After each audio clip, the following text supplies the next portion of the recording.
Hello बच्चों, NEET with कनु में आपका स्वागत है। आज हम फिर से एक नया लेक्चर लेके आ गए हैं। मैं उम्मीद करती हूँ कि आपने पहले सारे लेक्चर देखे हैं और आपको लेक्चर समझ आ रहे हैं। आप उनमें क्वेश्चन सॉल्व कर पा रहे हैं, समझ पा रहे हैं और चीज़ों को अच्छे से एनालाइज कर रहे हैं। अगर आपको कोई भी दिक्कत होती है आप मेरे को कमेंट सेक्शन में बता सकते हैं और आप टेलीग्राम और इंस्टाग्राम पर मुझे ज्वाइन कर सकते हैं। आज हम सेल डिवीजन का आखिरी लेक्चर लेके आए हैं। आज हमारा सेल डिवीजन खत्म हो जाएगा। हम 2 चैप्टर ऑलरेडी फिनिश कर चुके हैं। कल से हम बायोमॉलिक्यूल शुरू करेंगे। एंड तक बने रहिएगा। आपके checkpoints G1 G2 S M के चेक पॉइंट्स और बहुत कुछ लास्ट में आपके लिए वेट कर रहे हैं। हम पहले चैप्टर पूरा करेंगे, उसके बाद जो एक्स्ट्रा है वो देखेंगे। ज्यादा आपका भी टाइम वेस्ट ना करते हुए हम आगे चैप्टर में चलते हैं। आज हमें शुरू करना है मेटाफेज 1। मेटाफेज 1, कल हमने प्रोफेज 1 देखा था। Lady Joey please do dance, leptotene, zygotene, pachytene, diplotene and diakinesis. आज हम मेटाफेज 1 देखेंगे। The bivalent chromosome align on the equatorial plate। bivalent chromosome मतलब ये bivalent chromosome है ना। bivalent chromosome align on the equatorial plate the microtubules मतलब जो spindle fibre बना रहे हैं। कौन? जो स्पिंडल फाइबर का फॉर्मेशन कर रहे हैं। From the opposite poles of the spindle attached to the kinetochore of homologous chromosome। homologous chromosome that means इसका आगे हम स्ट्रक्चर बनाते हैं। प्रोफेज हमारा हो गया था, हम शुरू करते हैं मेटाफेज। मेटाफेज 1, ठीक है। मेटाफेज 1 में क्या बोला उसने? हमने ऊपर देखा था कि न्यूक्लियर मेम्ब्रेन तो बिल्कुल डिसअपियर हो ही चुकी है, ठीक है। सेंट्रियोल के फॉर्मेशन हो चुका है। ये आपकी इक्वेटोरियल प्लेट है। उन्होंने बोला है जो बाइवेलेंट क्रोमोसोम है वो इक्वेटोरियल प्लेट पर अलाइन हुए हैं, जैसे ये।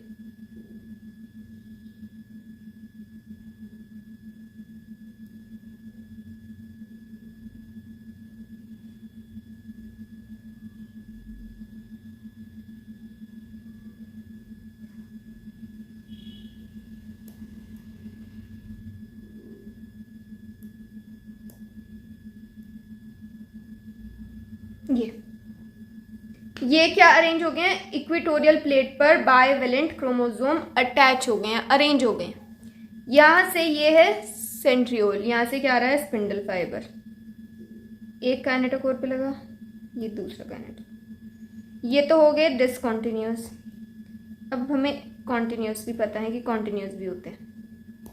तो ये बेसिकली डायग्राम किसका हो गया? आपका मेटाफेज 1 का। मेटाफेज 1 में क्या हो रहा है? Nuclear membrane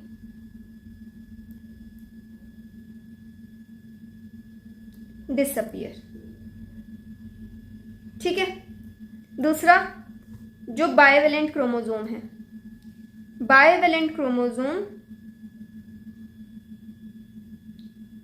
अलाइंग on equatorial plate.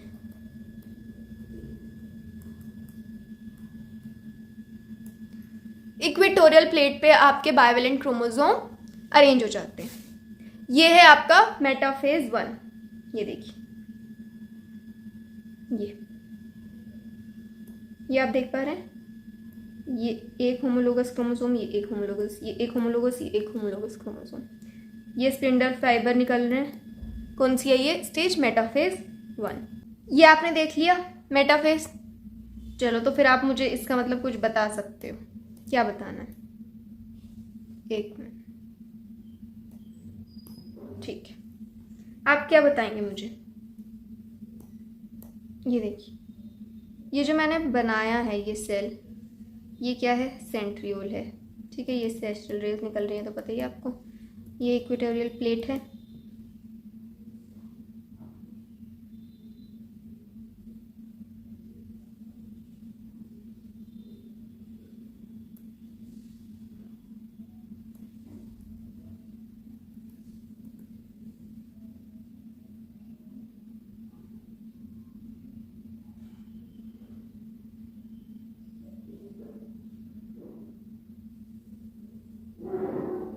इसमें मुझे बताओ टोटल नंबर ऑफ क्रोमोसोम कितने होंगे? Total number of chromosome 1 2 3 4 5 6। कितने क्रोमोसोम है? 6।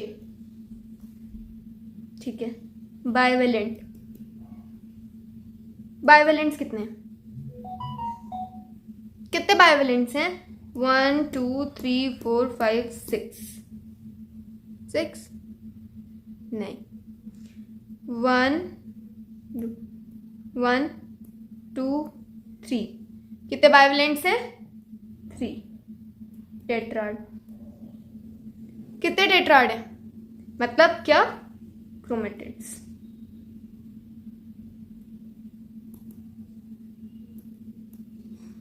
टेट्राड्स और क्रोमेटिड्स बताओ मुझे।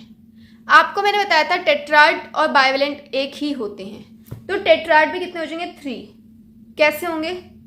1 2 3। क्रोमेटिड्स 1 2 3 4 5 6 7 8 9 10 11 12। कितने क्रोमेटिड्स हैं आपके? 12 क्रोमेटिड्स हैं। 3 टेट्राड, बाइवेलेंट भी 3, क्रोमोसोम भी 6। इसमें आपको समझ आया? यही चीज अगर ये सेल होता, ठीक है, एक इक्वेटोरियल प्लेट,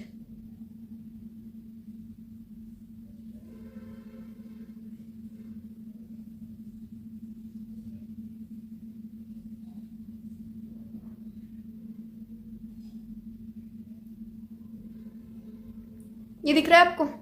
अगर इसमें आपसे पूछ ले कि इसमें क्रोमोसोम कितने हैं, कितने बताओगे? कितने क्रोमोसोम है? इसमें क्रोमोसोम है 8 क्रोमोसोम है। इसमें बाइवेलेंट कितने हैं? 1 2 3 4। कितने हैं? 4।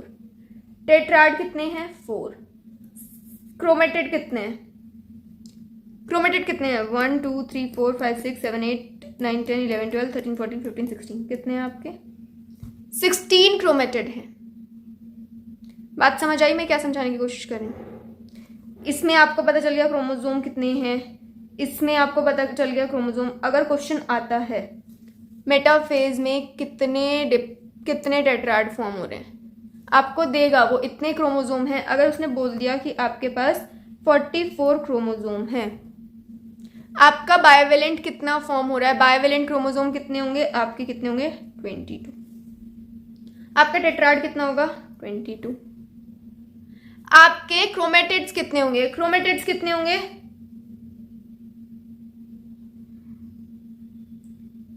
ये कितने क्रोमोसोम? एक क्रोमोसोम में 2 क्रोमेटिड्स होते हैं। 44 × 2 कितने हो जाएंगे? 88। कितने क्रोमेटिड्स होंगे? 88। ऐसे ही आप कोई सा भी क्वेश्चन इसका सॉल्व कर सकते हो।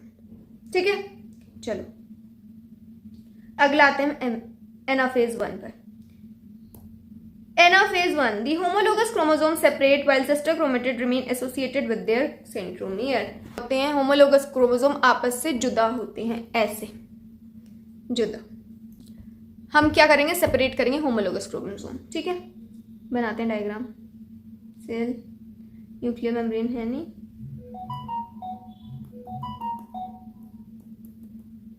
सेंट्रियोल, ठीक है, ये इक्वेटोरियल प्लेट।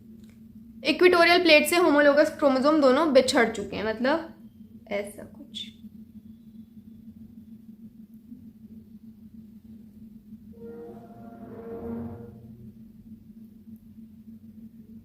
कुछ ऐसा। ये क्या है? Homologous chromosome. यहाँ पे कितना है होमोलोगस क्रोमोसोम?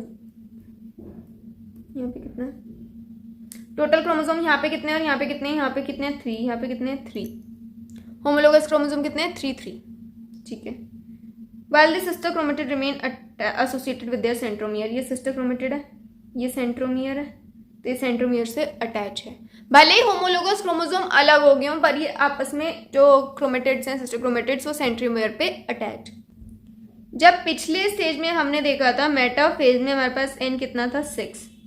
मेटाफेज में 6 था और एनाफेज में आते ही आपका 3 रह गया। तो यहां से यहां तक कौन सी डिवीजन हो रही है? Reductional division. कौन सी हो रही है? Reductional division. ठीक है। टीलोफेज। टेलोफेज प्रोफेज का बिल्कुल उल्टा होता है। इसमें क्या होता है, न्यूक्लियर मेम्ब्रेन आ रही होती है वापस, न्यूक्लियोलस आ रहा होता है वापस, न्यूक्लियर जितने भी न्यूक्लियोलस होते हैं, एनवेलप होते हैं, वापस से बनने शुरू हो जाते हैं। ठीक है, पढ़ो।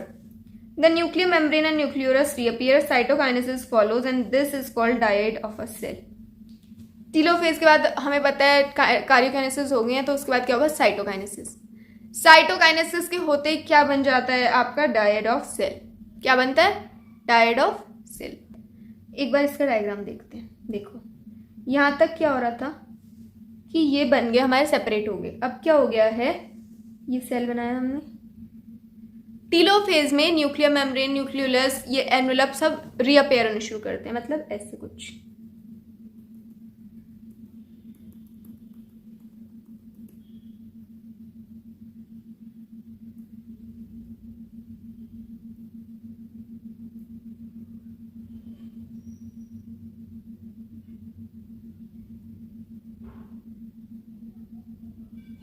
ऐसा कुछ। टेलोफेज के बाद आपका जो मियोसिस है वो कंप्लीट हो जाता है, मियोसिस 1 कंप्लीट हो जाता है, कैरियोकाइनेसिस हो जाता है। इसके बाद क्या होगा, साइटोकाइनेसिस, साइटोप्लाज्म का डिवीजन। साइटोप्लाज्म का डिवीजन जैसे ही होता है इंटरकाइनेसिस स्टेज में पहुंच जाता है। साइटोप्लाज्मिक डिवीजन होगा, 2 आपके सेल बनेंगे। ठीक है, 2 सेल बन गए, तो इसीलिए क्या बोला गया, आपका डायड फॉर्म होगा। क्या फॉर्म होगा, डायड फॉर्म होगा। ये 2 आपके डायड फॉर्म हो गए। पढ़ते हैं। Although in many cases the chromosome do undergoes some depression, they do not reach the extremely extended state of interphase nucleus. The state between 2 meiotic division is called interkinesis. अभी हमने देखा है, generally short-lived. There is no replication of DNA during interkinesis. Interkinesis is followed by prophase 2, a much simpler prophase than prophase 1. मतलब अब interkinesis हो गई है, cytoplasmic division हो गया, उसके बाद इंटरकाइनेसिस होगी, सेल ने रेस्ट कर लिया, सब कुछ होगी चीजें, डीएनए रेप्लिकेट नहीं होता। क्या कह रही है ये, इसका डीएनए रेप्लिकेशन नहीं होता, क्योंकि हमें पता है डीएनए रेप्लिकेशन सिर्फ कहाँ होता है, आपका एस फेज में। ठीक है, मियोसिस 2 शुरू करते हैं। मियोसिस 2 बहुत ईजी है, जैसे मियोसिस 1 समझ आ गई, मियोसिस 2 में कुछ भी नहीं है। ज्यादातर जो आपके क्वेश्चन बनते हैं वो बनते हैं मियोसिस 1 और माइटोसिस से। मियोसिस 2 का पहला, prophase 2। Meiosis 2 is initiated immediately after cytokinesis, usually before the chromosome have fully elongated. In contrast to Meiosis 1, Meiosis 2 resemble a normal mitosis. The nuclear membrane disappear by the end of Prophase 2. The chromosome again become compact. क्या बोला इसने कि Meiosis 2 जो है वो mitosis की तरह होती है। माइटोसिस में, प्रोफेज में हमने देखा था कि जो उसके आपके क्रोमोसोम हैं वो दोबारा से क्या हो जाएंगे, क्रोमोसोम आपके पैक होने शुरू हो जाते हैं, पैकिंग शुरू हो जाती है क्रोमोसोम में। ठीक है, इसमें न्यूक्लियर मेम्ब्रेन, एनवेलप, न्यूक्लियोलस सब अपीयर होने शुरू हो जाएंगे।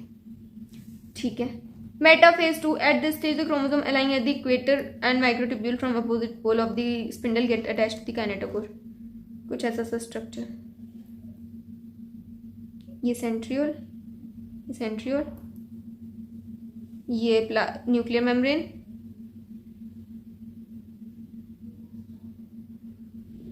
ये इक्वेटोरियल प्लेन। ठीक है, ये क्या हो गया आपका मेटाफेज 2।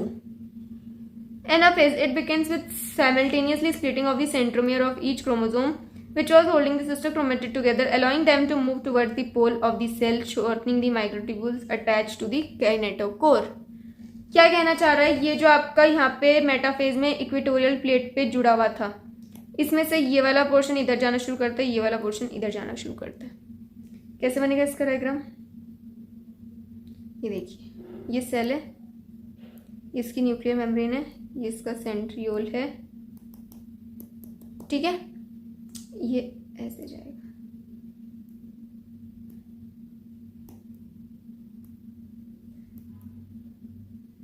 ये आपके 2 अलग अलग मूवमेंट शो करेंगे।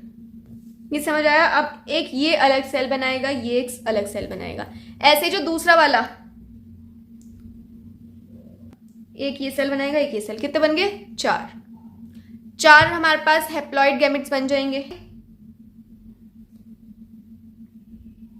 ये एनाफेज 2 हमने देख लिया। इसमें आपको पता ही है स्पिंडल फाइबर फॉर्मेशन होती है माइक्रोट्यूब्यूल से। अगला देखते हैं, दिख रहा है आपको? अभी तक हम यहाँ तक पहुँच चुके हैं एनाफेज 2 तक। अब क्या होगा, ये एक अलग सेल बनाएगा, ये एक अलग सेल, एक ये अलग सेल, एक ये अलग cell. Telophase 2, meiosis ends with telophase 2 in which two group of chromosomes one again get enclosed by a nuclear envelope. Cytokinesis follows resulting in the formation of tetrad 4 haploid daughter cell. क्या बन रहा है in the end? 4 haploid daughter cell. कैसे? एक ये cell इधर 2 बना रहा है, एक ये इधर 2 बना रहा है। नॉन सिस्टर क्रोमेटिड के बीच में पेयरिंग हो रही है। अब हम आते हैं इसकी सिग्निफिकेंस पे कि क्यों हम मियोसिस कराते हैं, क्या इसकी सिग्निफिकेंस है। Meiosis is mechanism by which conservation of specific chromosome number of each species is achieved across generation in sexually reproducing organism. पहला, conservation of specific chromosome number. Conservation of specific chromosome number, chromosome number को conserve करने के लिए एक intact amount, एक proper amount हर organism में मिले, इसके लिए हमें मियोसिस करनी पड़ती है। ठीक है। Even though the process per se paradoxically result in reduction of chromosome number by half, it also increases the genetic variability.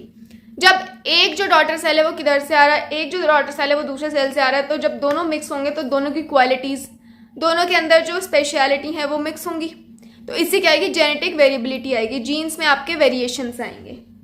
Second क्या हो गया? वेरिएशंस के लिए variations are very important for the process of evolution. Evolution के लिए variation बहुत ज़्यादा ही ज़रूरी है, इसीलिए आपका मियोसिस होना ज़रूरी है। सेक्सुअल रिप्रोडक्शन में मियोसिस होता है, माइटोसिस नहीं होता है, क्योंकि वेरिएशन, रिकॉम्बिनेशन और आपका वेरिएबिलिटी, जीन्स वेरिएबिलिटी होना ज़रूरी है। इसी से ही आपका जो इवोल्यूशन है वो कंप्लीट होगा, इसी से इवेल्युएट होगा। चलो आगे देखते हैं। जो आपको एन्यूप्लॉइडी, पॉलीप्लॉइडी ये सब होते हैं जो कि आपने देखने हैं प्रिंसिपल वेरिएशंस वाले चैप्टर में। क्या क्या होता है आपका?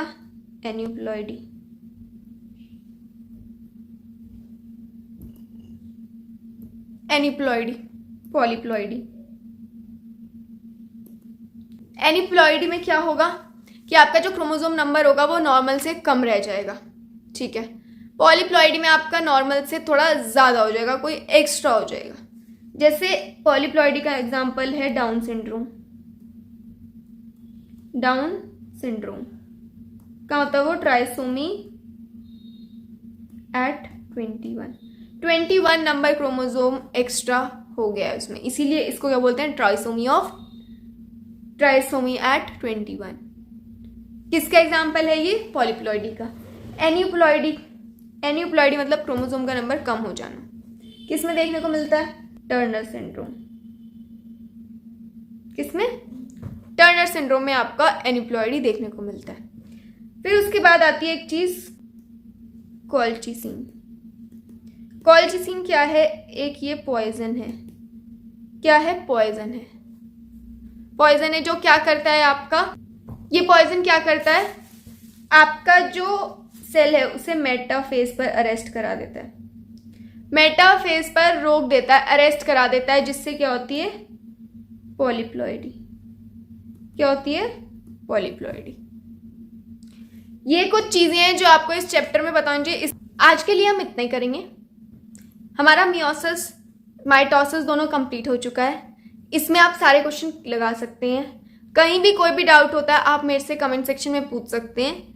अपने चैनल को प्लीज़ सब्सक्राइब कीजिएगा, कमेंट कीजिएगा, लाइक करिएगा और शेयर कीजिएगा। सारी नोटिफिकेशन ऑन कर लीजिएगा। हमने cell cycle and cell unit of life दोनों चैप्टर कंप्लीट कर लिए हैं। आपको नोट्स इसके टेलीग्राम पे मिल जाएंगे। आप मेरे को टेलीग्राम और इंस्टाग्राम पर ज्वाइन कर सकते हैं। एक बार आप इन दोनों चैप्टर को मेरे लेक्चर से सुनिए और उसके बाद क्वेश्चंस लगाइए। आपके सारे कॉन्सेप्ट क्लियर हो रखे होंगे, आपको कोई दिक्कत नहीं आएगी। आज का हमारा लेक्चर यहीं पर खत्म होता है। Thank you so much video में यहाँ तक बने रहने के लिए। Please do like, share and subscribe. Thank you.